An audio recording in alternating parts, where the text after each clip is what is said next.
Sailing across the unforgiving ocean is no small feat. But the Kiku, a very determined group of Polytopians, are up to the task. The Kickoo Isles are home to their namesake, the Kiku, an adventurous bunch. Kiku sailors have been braving the mighty seas for a very long time, making them some of the finest mariners the square has to offer.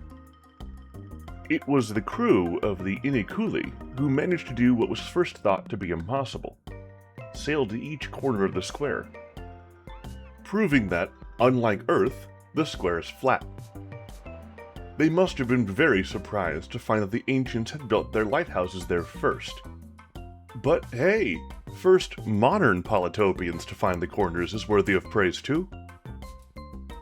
Their naval prowess doesn't just stop with exploring, as they've built themselves quite the maritime empire, full of trade routes between their islands. Common items for trade are banoos, Leoon pelts, beads, weapons, and Konka Nuts.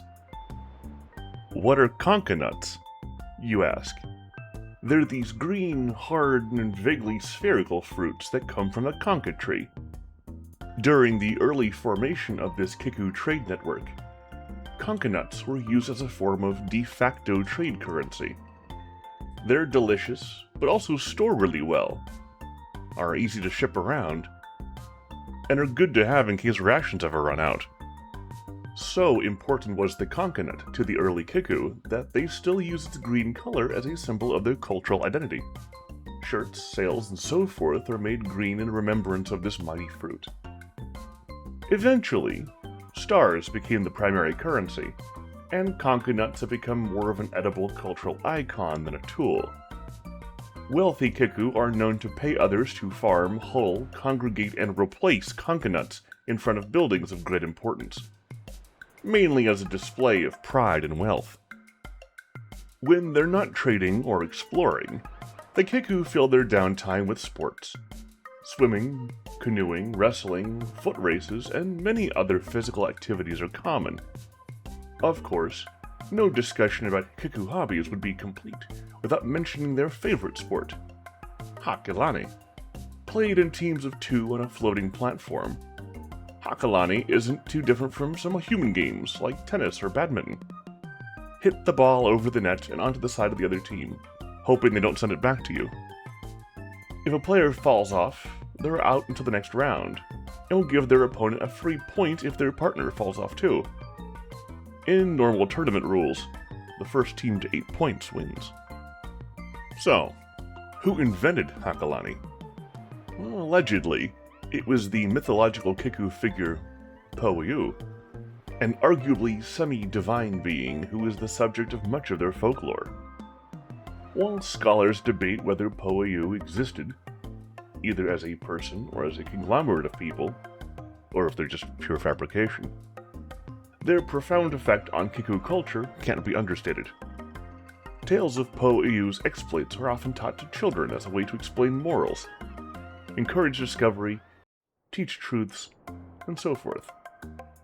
Po'yu and the Seven-Headed Beast teaches bravery in the face of overwhelming odds.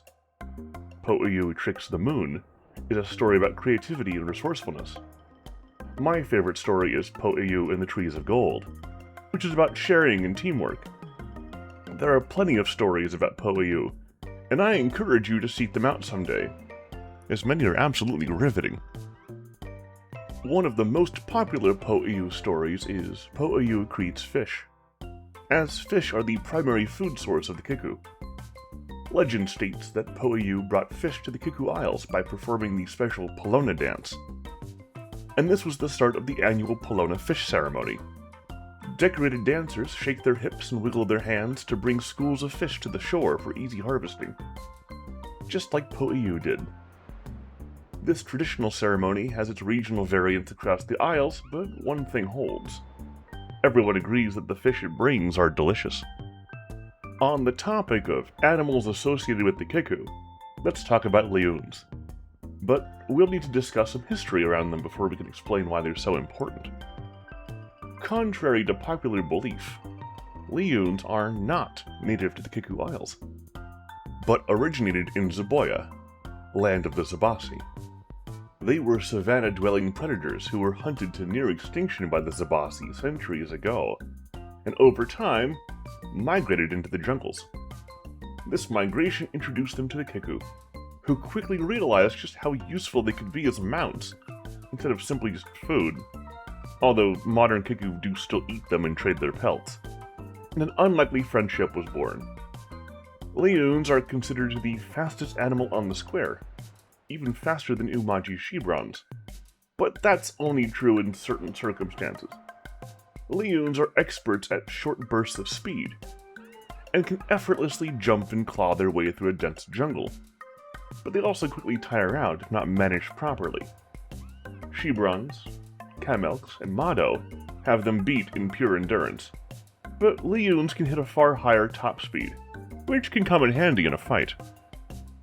A lesser-known animal outside the jungles is the koi bird. They're pretty, they're quick, they're relatively plentiful, and surprisingly their feathers are edible. Granted, if you think about it, nearly everything is edible, but in this case, the feathers of the koi can be dried up and ground into a powder that goes great on everything. Spice up any meal with some koi feathers sprinkled on top. This is the primary ingredient of the koi potion, a drink crafted by Kiku medicine folk as a traditional remedy for anything that ails you. The last Kiku food worth discussing is the humble banu. They're all over the Kickoo Isles. They grow quickly, and they don't need to be prepared ahead of time before they're edible. Pick them off the tree and start munching. Banus are probably the most commonly shipped goods in the entire Kiku trade network, as there's never quite enough of these delightful yellow fruits for everyone. It's no secret that the Kiku have created quite the trade empire. And it should come as no surprise that groups are willing to plunder the various merchants and ports filled with goods and treasure. The largest of these groups is the Ragoo Pirates, owners of one of these square's largest and most deadly navies. Tradition states that they were started by V. Nasu, sworn nemesis of Poyu, but more secular scholars believe that they're a conglomerate of smaller pirate factions that banded together over time with the shared goal of becoming rich.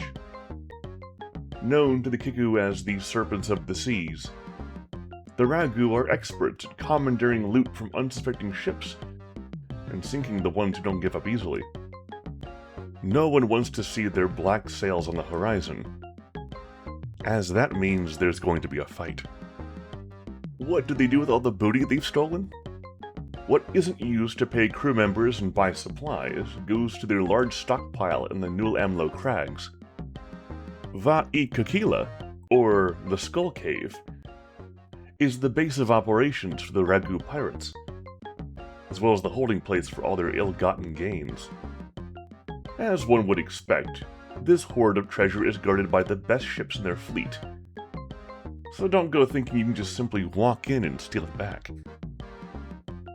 While the Ragoo Pirates boast having a fantastic navy, they're also known for their experiments with gunpowder.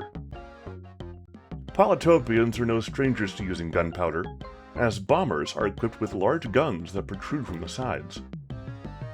The issue is size, as the metallurgical skills of the Polytopian tribes haven't allowed them to miniaturize explosives into something more practical for land-based combat. Bombers are the only way for them to maneuver these mighty guns in any way that might make them useful, which is why they've been restricted to the water until now. The Ragoo Pirates have developed a prototype for the first practical land-based gunpowder weapon, a cannon. Yeah, they're made of wood, with some metal to hold it all together, but sure enough, they can fire a cannonball as far as a catapult can hurl a rock. Still, they're prototypes, and very much liable to fail just as much as they work without an issue. Cannons are known to explode, fall apart, be terribly inaccurate, and are plagued with a whole host of other issues, making them just about as useful as the far more reliable catapults. But all the Ragu need is time to figure out how to make them more robust. All new cutting-edge tech needs to start somewhere, right? And that's the story of the Kiku. One of adventure, trade, and plunder. And remember, may your seas be calm, your ships loaded with goods, and your horizon freed from ominous black flags